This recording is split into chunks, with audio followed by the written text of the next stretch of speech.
There's room at the cross for you.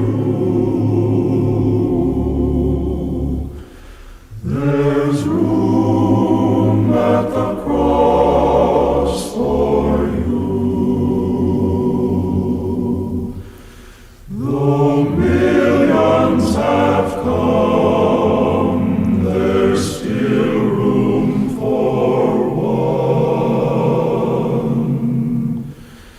Yes, there's room at the cross for you. Jesus, as our forerunner, one who has run the same race ahead of us, has opened a way for us to enter the Father's presence and dwell there continually. Hebrews 10:20 calls this a new and living way. But what does this path look like in our everyday lives? It's a path that goes directly through the cross, not just Christ's cross, but our own daily decision to die to self. Jesus made this requirement crystal clear when he said, "If any man will come after me, let him deny himself and take up his cross daily and follow me." Luke 9:23. Notice the word daily.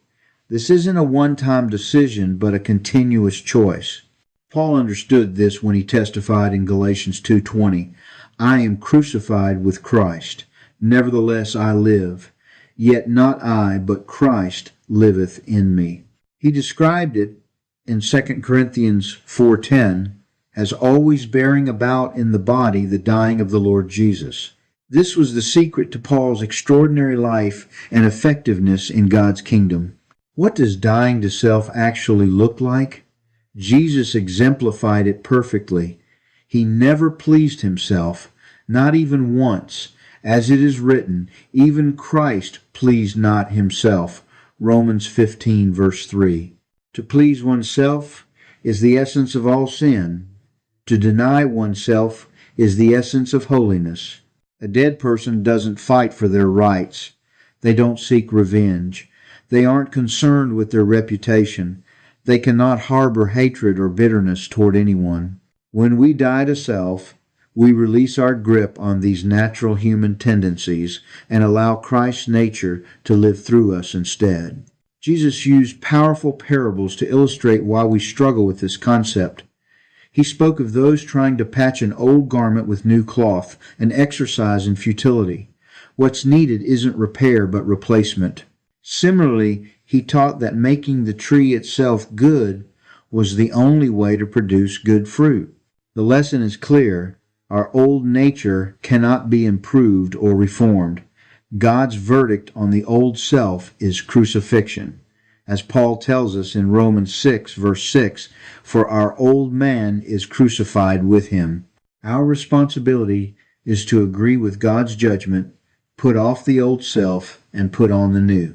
If you find yourself still battling with anger, irritation, impatience, lustful thoughts, dishonesty, jealousy, bitterness, or the love of money, there's a simple explanation.